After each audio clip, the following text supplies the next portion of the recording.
Hantu Noni Belanda di Jembatan Ancol. Selamat datang di channel Jejak Hororit. Setiap tempat punya jejak, setiap tragedi punya bayangan.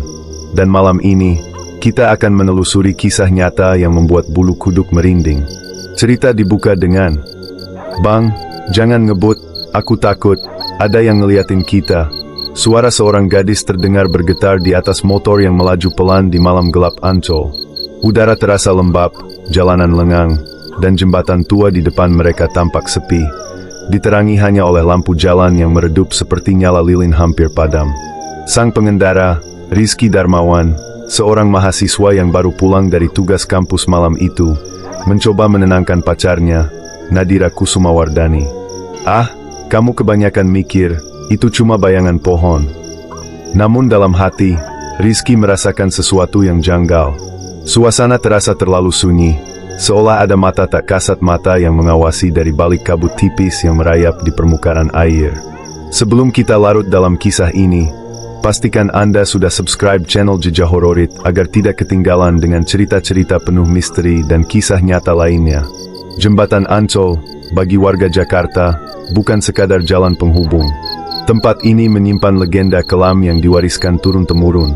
Kisah tentang seorang perempuan muda yang dipanggil Noni Belanda, meski sejatinya ia bukan keturunan Belanda, melainkan seorang gadis pribumi bernama Siti Arya. Ia dikenal cantik, dengan sorot mata yang lembut namun menyimpan kepedihan. Konon, Arya hidup di abad ke-19, masa ketika Batavia masih berada dalam cengkeraman kolonial. Daerah Ancol kala itu bukanlah destinasi wisata keluarga seperti sekarang, melainkan kawasan kumuh, penuh rumah bordil, tempat hiburan malam, dan pelabuhan yang ramai oleh para pedagang maupun serdadu asing. Di tengah hiruk-pikuk dunia malam itulah, nasib tragis Arya ditentukan. Rizky menghela napas panjang, mencoba meyakinkan dirinya bahwa cerita-cerita seram itu hanyalah mitos. Namun mendadak, ketika mereka melewati bagian tengah jembatan, motor yang ia kendarai bergetar hebat. Mesinnya seperti kehilangan tenaga, lampu depan meredup. Dan di balik cahaya samar, Rizky melihat sosok perempuan bergaun putih berdiri membelakangi mereka. Rambutnya panjang terurai menutupi wajah. Nadira langsung memeluk pinggang Rizky erat-erat. "Bang, itu siapa? Malam-malam begini, ngapain ada orang berdiri di tengah jembatan?" Rizky menelan ludah. Ia ingin memutar balik, tapi tubuhnya kaku. Keringat dingin mulai mengucur dari pelipisnya meski angin malam menusuk tulang. Sosok itu tidak bergerak, hanya berdiri kaku, seolah menunggu sesuatu. Sejak dulu, warga sekitar sering memperingatkan, jangan lewat jembatan itu sendirian saat malam larut. Banyak sopir angkutan umum di era 80-an mengaku melihat sosok perempuan cantik yang tiba-tiba menyeberang jalan, lalu lenyap begitu saja. Bahkan ada yang merasa didatangi penumpang misterius, duduk di kursi belakang, namun ketika menoleh, hanya ada kursi kosong. Legenda menyebut, sosok itu adalah arwah penasaran Arya, gadis malang yang dibunuh dan jasadnya dibuang ke daerah bendungan tak jauh dari jembatan. Sejak saat itu, ia kerap menampakkan diri, seakan mencari seseorang yang bisa memahami penderitaannya. Di bawah cahaya lampu jalan yang temaram, Rizky akhirnya memberanikan diri berteriak, "Mbak, mau kemana malam-malam gini? Bahaya, loh." Namun, begitu kata-kata itu keluar, sosok perempuan itu mulai bergerak. Pelan, kepalanya menoleh, dan saat rambut panjangnya tergerai, wajah pucat penuh luka terlihat. Senyum samar terukir, namun matanya kosong. Nadira menjerit, suaranya pecah melawan kesunyian malam. Rizky buru-buru menarik gas motor, memaksa mesin yang hampir mati itu melaju sekencang-kencangnya. Sosok perempuan itu tertinggal di belakang, namun suara lirih terdengar jelas, seolah terbawa angin. "Tolong aku, Arya." Nama itu kelak menjadi momok dan juga simbol perlawanan. Ia hanyalah seorang gadis muda yang menolak dijadikan budak nafsu oleh juragan kaya keturunan Tionghoa Belanda. Karena keberaniannya menolak, ia dianggap durhaka, lalu dijebak dan disiksa. Sampai akhirnya, tubuh ringkihnya dihabisi dengan keji. Mayatnya dibuang di sekitar bendungan Dempet, hanya beberapa ratus meter dari jembatan yang kini dikenal angker. Orang-orang percaya, arwahnya gentayangan bukan untuk menakut-nakuti, melainkan untuk menyampaikan jeritan batin yang tak pernah didengar. Namun, Karena penampakannya begitu mengerikan, orang-orang hanya bisa lari terbirit-birit ketika berhadapan dengannya. Di motor yang kini melaju kencang meninggalkan jembatan, Rizky mencoba menenangkan diri. Namun semakin jauh mereka meninggalkan lokasi, suara lirih itu masih terasa menggema di telinga. Tolong aku, tolong aku. Nadira memeluk Rizky erat-erat, air matanya bercucuran. Bang, jangan pernah ajak aku lewat sini lagi. Aku sumpah, aku ngeliat matanya kosong banget. Rizky tidak menjawab. Ia hanya memandang lurus ke depan, berharap malam itu segera berlalu. Tapi jauh di dalam hatinya, ia tahu, mereka baru saja bersentuhan dengan salah satu kisah nyata paling kelam di Jakarta. Dan sejak peristiwa itu, hidup mereka tidak lagi sama. Karena mimpi buruk tentang Noni Belanda terus menghantui, seolah menuntut mereka untuk menggali lebih dalam tragedi yang pernah terkubur di tanah Ancol. Jejak darah di bawah jembatan. Malam itu, Rizky tidak bisa tidur. Bayangan wajah pucat perempuan bergaun putih yang ia lihat di jembatan Ancol terus menghantui. Setiap kali ia memejamkan mata, suara lirih, "Tolong aku," terngiang jelas di telinganya. Nadira pun tak kalah parah. Ia bermimpi berulang kali sedang berlari di tepi jembatan, namun kakinya terjerat lumpur, sementara sosok perempuan itu mendekat perlahan, menatap dengan mata kosong yang menembus jiwa. Keesokan harinya, dalam keadaan gelisah, Rizky mencoba mencari tahu lebih banyak tentang kisah yang selama ini hanya dianggapnya mitos. Ia mendatangi warung kopi tua di dekat Pasar Seni Ancol, tempat biasa sopir bajai dan taksi berkumpul. Suasana pagi itu lengang, hanya terdengar deru ombak dari kejauhan. Di sana, ia memberanikan diri bertanya kepada seorang pria tua dengan rambut memutih yang dipanggil Pak Sukirman, mantan sopir angkot yang sudah puluhan tahun mangkal di kawasan tersebut. "Pak, maaf, saya mau tanya. Semalam saya lihat sesuatu di jembatan Ancol. Sosok perempuan, bergaun putih, berdiri sendirian di tengah jembatan. Apa Bapak pernah dengar cerita tentang itu?" Pak Sukirman menatap Rizky lama, lalu tersenyum kecut. "Nat, kalau kamu lihat dia, berarti kamu sudah ditandai. Itu bukan sekadar cerita kosong. Itu arwah Arya, si manis yang nasibnya tragis. Banyak orang sudah lihat, banyak juga yang gak berani lewat situ lagi." Nadira yang ikut menemani, menggenggam tangan Rizky erat-erat. "Siapa sebenarnya dia, Pak? Kenapa gentayangan di situ?" Pak Sukirman menarik napas panjang. Suaranya berat, seolah menyimpan beban masa lalu. "Dulu, waktu Batavia masih dikuasai Belanda, daerah Ancol ini terkenal kotor dan penuh maksiat. Ada seorang gadis, namanya Siti Arya. Dia cantik, luas, tapi nasibnya malang. Seorang juragan kaya ingin menjadikannya selir, tapi Arya menolak. Dia ingin hidup terhormat. Karena itu, Arya diburu, disiksa, lalu dibunuh. Mayatnya dibuang di sekitar bendungan Dempet, tak jauh dari jembatan yang kamu lihat tadi malam. Orang bilang, arwahnya gentayangan menuntut keadilan." Rizky tercekat.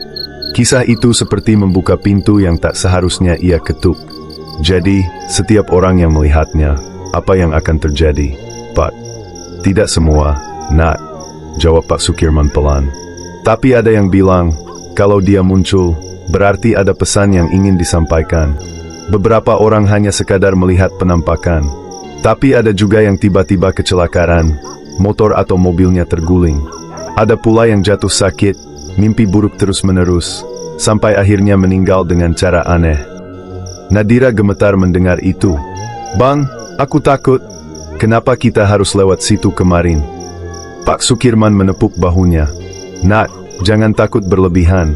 Kalau kamu masih ingat Allah, masih berdoa, Dia nggak bisa menyakiti. Tapi, ingatlah, tempat itu penuh jejak darah. Dia tidak akan pernah benar-benar tenang." Siang itu, Rizky semakin terobsesi untuk mencari tahu kebenaran kisah Arya. Ia pergi ke perpustakaan daerah, membaca arsip-arsip lama Batavia. Dari catatan sejarah, ia menemukan keterangan bahwa daerah Ancol memang pernah menjadi lokasi hiburan malam dan rumah bordil. Banyak gadis pribumi dipaksa menjadi pekerja, tak sedikit yang disiksa dan dibuang begitu saja. Salah satu artikel menyebut nama Maryam, yang dipercaya sebagai nama lain dari Arya. Kisahnya hampir sama, seorang gadis yang berusaha lari dari jeratan juragan, namun akhirnya tewas tragis. Semakin dalam Rizky membaca, semakin jelas bahwa legenda ini bukan sekadar dongeng. Ada luka sejarah yang nyata, tertanam dalam tanah Ancol. Namun, misteri semakin bertambah ketika ia menemukan kisah kesaksian sopir taksi tahun 1983 yang ditulis dalam sebuah artikel majalah. Sopir itu mengaku mengantarkan seorang penumpang perempuan cantik di malam hari, tepat di jembatan Ancol. Penumpang itu duduk diam, hanya menunduk. Ketika sampai tujuan dan sopir menoleh ke kursi belakang, tidak ada siapa-siapa. Padahal kaca jendela tak pernah terbuka, pintu tak pernah berbunyi. Malam berikutnya, Rizky kembali mimpi buruk. Kali ini, ia berdiri di tengah jembatan, sendirian. Kabut tebal menutup pandangan. Dari jauh, terdengar suara langkah pelan. Semakin dekat, sosok perempuan bergaun putih itu muncul. Rambut panjang menutupi wajahnya. Lalu perlahan ia mendongak. Wajahnya hancur, seperti dipukul benda tumpul. Bibirnya robek, namun senyumnya mengerikan. "Tolong aku," suaranya lirih, namun menusuk hati. "Katakan pada mereka, aku tidak pernah rela, aku dipaksa, aku disiksa, aku dibunuh." Rizky terbangun dengan teriakan, keringat dingin membanjiri tubuhnya. Nadira menyalakan lampu kamar, menatapnya dengan wajah pucat. "Bang, aku juga mimpi. Perempuan itu duduk di ujung ranjang kita, dia nangis, darahnya menetes ke lantai." Keduanya saling berpandangan, lalu terdiam. Mereka sadar, arwah itu bukan sekadar menampakkan diri. Ia membawa pesan, sesuatu yang menuntut untuk disampaikan. Esoknya, Rizky kembali menemui Pak Sukirman. "Pak, saya mimpi tentang dia. Dia bilang dia dipaksa, disiksa, dibunuh. Dia minta saya ceritakan pada orang lain." "Apa maksudnya, Pak?" Pak Sukirman menatapnya dengan sorot mata tajam. "Kalau kamu sudah didatangi dalam mimpi, berarti kamu dipilih untuk jadi penyambung lidahnya. Hati-hati, nak. Dia bisa jadi sekadar minta doa, tapi bisa juga dia menginginkan lebih dari itu. Kadang, roh penasaran ingin orang lain ikut merasakan sakit yang sama." Nadira memeluk Rizky erat. "Bang, aku nggak mau kita kejebak lebih dalam. Ini bukan urusan kita. Aku takut, Bang. Aku takut arwah itu ngikutin kita terus." Namun dalam hati, Rizky merasa ia tidak bisa mengabaikan panggilan itu. Ada luka sejarah yang menuntut untuk diungkap. Dan entah bagaimana, ia merasa dirinya kini menjadi bagian dari cerita yang sudah terjalin sejak ratusan tahun lalu. Malam itu, sebelum tidur, Rizky berdoa dengan sungguh-sungguh, memohon perlindungan. Namun begitu lampu kamar dimatikan, udara mendadak menjadi dingin menusuk. Nadira meringkuk di sampingnya, tubuhnya bergetar. Dari arah jendela, terdengar suara ketukan pelan. Sekali, dua kali, tiga kali. Dengan hati-hati, Rizky melangkah membuka gorden. Dan di luar sana, tepat di bawah cahaya lampu jalan, sosok perempuan itu berdiri. Bergaun putih, rambut panjang menutupi wajah. Kali ini, jaraknya hanya beberapa meter dari kamar mereka. Saat sosok itu menengadah, darah mengalir dari pelipisnya. Bibirnya bergerak, mengucapkan kata-kata yang tak terdengar. Namun Rizky bisa membaca gerakan bibirnya. "Kau harus ceritakan kisahku." Bisikan di malam Ancol. Sejak penampakan di luar jendela itu, hidup Rizky dan Nadira berubah total. Mereka tidak lagi bisa tidur nyenyak. Setiap malam, selalu ada sesuatu yang mengganggu. Kadang berupa ketukan di kaca, kadang suara perempuan menangis, bahkan bayangan putih yang melintas di cermin kamar. Nadira semakin tertekan. Wajahnya pucat, matanya cekung karena kurang tidur. "Bang, aku nggak sanggup lagi. Aku takut kalau besok aku bangun, perempuan itu udah ada di sampingku," ujarnya dengan suara serak. Rizky mencoba menenangkan, meski hatinya sendiri porak-poranda. "Tenang, Dir, kita harus cari tahu siapa sebenarnya dia. Kalau memang dia Arya, kita harus tahu apa yang dia mau." Untuk mencari jawaban, Rizky mendatangi seorang kawan lamanya, Fahri Ramadan, mahasiswa sejarah yang sering meneliti urban legend Jakarta. Mereka bertemu di perpustakaan kampus. Fahri mendengarkan dengan seksama ketika Rizky menceritakan pengalamannya. Kalau kamu lihat penampakan itu, berarti memang ada ikatan, kata Fahri serius. Aku pernah baca arsip lama tentang bendungan Dempet. Di situ pernah ditemukan jasad seorang gadis muda pada abad ke-19. Banyak yang yakin itu Siti Ariyah. Dia dikenal menolak dijadikan budak nafsu juragan kaya. Karena keberaniannya, dia jadi korban. Rizky menelan ludah. Tapi kenapa dia masih gentayangan sampai sekarang? Ratusan tahun sudah lewat, kan? Fahri menutup buku yang sedang ia pegang. Arwah yang meninggal tidak wajar, apalagi penuh dendam, tidak mudah tenang. Selama kisahnya tidak diakui, selama dia masih dianggap sekadar mitos, mungkin itu yang membuatnya terus muncul. Malamnya, Rizky dan Nadira nekat kembali ke jembatan Ancol. Mereka berhenti di sisi jembatan, mematikan mesin motor. Udara terasa lebih dingin dari biasanya. Angin laut membawa aroma anyir yang menusuk hidung. Bang, yakin kita harus ke sini lagi? Bisik Nadira, matanya penuh cemas. Rizky mengangguk pelan. Kalau kita mau tahu kebenaran, kita harus hadapi. Mereka berdiri di tengah jembatan, menatap air hitam yang beriak pelan. Suasana begitu senyap, hanya ada suara serangga malam. Tiba-tiba, terdengar langkah kaki pelan di belakang mereka. Rizky refleks menoleh, dan di sanalah, sosok perempuan bergaun putih itu berdiri. Kali ini, wajahnya jelas terlihat.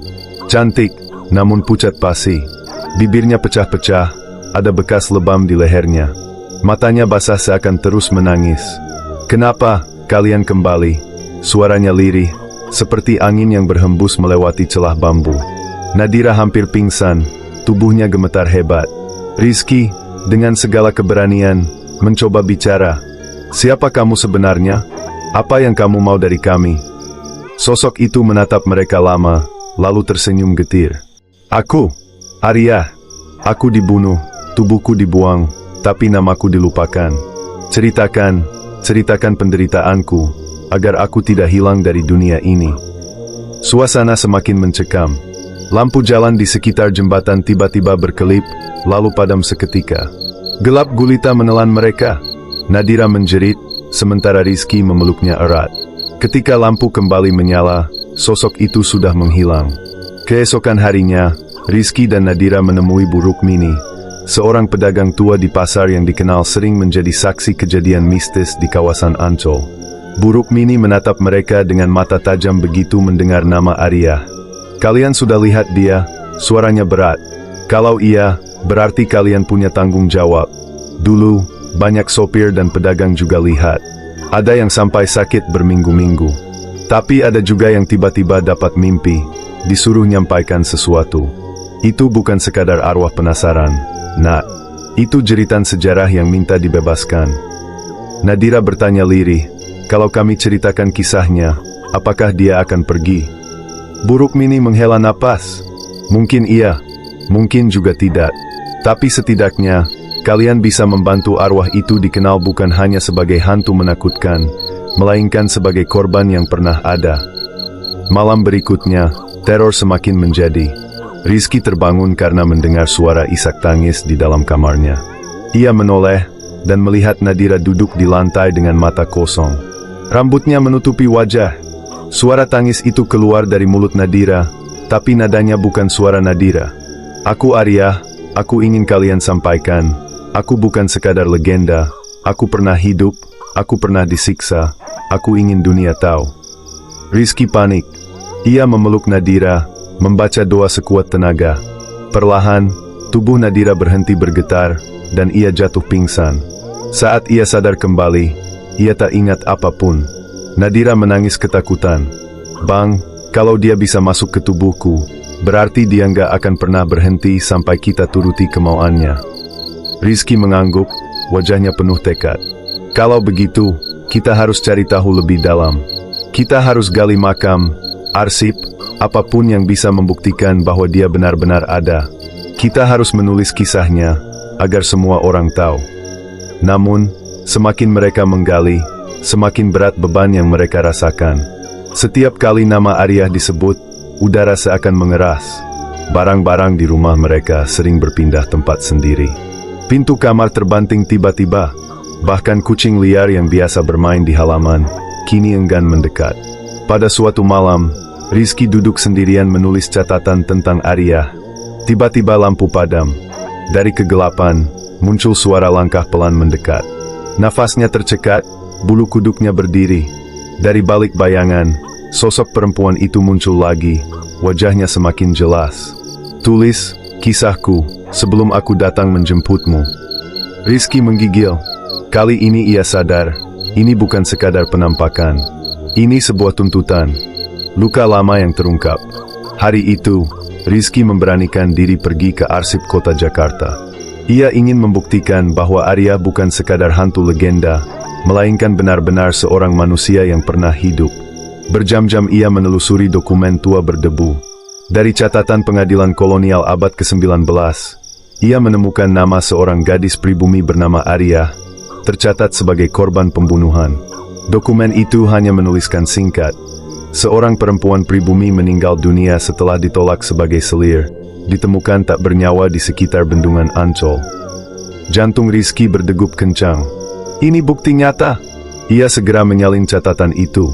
Saat ia hendak menutup berkas, tiba-tiba lampu di ruangan arsip berkelip, lalu mati sejenak. Di kegelapan, ia merasakan hembusan angin dingin melewati tengkuknya, padahal semua jendela tertutup rapat. Dan samar-samar, terdengar bisikan lirih. "Terima kasih." Rizky membeku. Ia tahu, itu suara yang sama dari jembatan. Sementara itu, Nadira di rumah mengalami hal lebih buruk. Saat ia sedang menjemur pakaian, angin kencang berhembus, membuat kain putih yang digantung berkibar liar. Di antara kain itu, ia melihat sosok perempuan bergaun putih, menatapnya dengan wajah sendu. Nadira berteriak, menjatuhkan pakaian, lalu berlari masuk. Namun ketika menoleh lagi, sosok itu sudah lenyap. Ketakutan semakin menjadi. Nadira akhirnya menemui seorang tokoh masyarakat di kawasan itu, Pak Wirawan, seorang lelaki sepuh yang dikenal sering membantu orang menghadapi gangguan gaib. Pak Wirawan mendengarkan cerita Nadira dengan wajah tenang. "Arya memang bukan sekadar hantu," katanya pelan. "Dia simbol dari luka lama yang tidak pernah diakui. Setiap kali seseorang berusaha melupakannya, dia muncul lagi. Arwahnya butuh pengakuan, butuh doa, butuh cerita agar dunia tahu apa yang pernah menimpa dirinya." Nadira terisak. "Tapi kenapa harus kami, Pak? Kenapa bukan orang lain?" Pak Wirawan memejamkan mata sebentar. "Mungkin karena kalian berani melihatnya, dan tidak langsung lari. Dia tahu kalian bisa jadi penyambung lidahnya." Malam itu, Rizky pulang membawa fotokopi arsip. Ia menunjukkan kepada Nadira. "Dir, ini buktinya. Arya benar-benar ada. Aku baca catatan pengadilan. Ia mati terbunuh. Jadi legenda ini bukan sekadar dongeng." Nadira menatap kertas itu dengan mata berkaca-kaca. "Bang, kalau memang begitu, kita harus ceritakan kisahnya. Biar semua orang tahu." Belum sempat Rizky menjawab, tiba-tiba lampu rumah mati. Gelap gulita menyelimuti ruangan. Dari arah dapur terdengar suara benda pecah. Mereka berdua panik, mencoba mencari senter. Begitu cahaya senter menyorot, mereka terkejut melihat piring-piring jatuh sendiri, berserakan di lantai. Dan di ujung ruangan, sosok Arya berdiri. Kali ini wajahnya lebih jelas. Luka di pelipisnya, darah kering di pipinya, matanya yang sendu tapi syarat kepedihan. "Teruskan," katanya lirih. "Jangan berhenti." Nadira menjerit, sementara Rizky hanya bisa mematung. Tubuhnya lemas tak berdaya. Perlahan sosok itu menghilang, meninggalkan aroma anyir menusuk hidung. Keesokan harinya, Rizky dan Nadira mendatangi bendungan Dempet, lokasi yang disebut-sebut sebagai tempat pembuangan jasad Arya. Tempat itu kini sepi, ditumbuhi semak belukar. Namun suasananya terasa berat. Burung-burung mendadak diam, udara begitu pengap.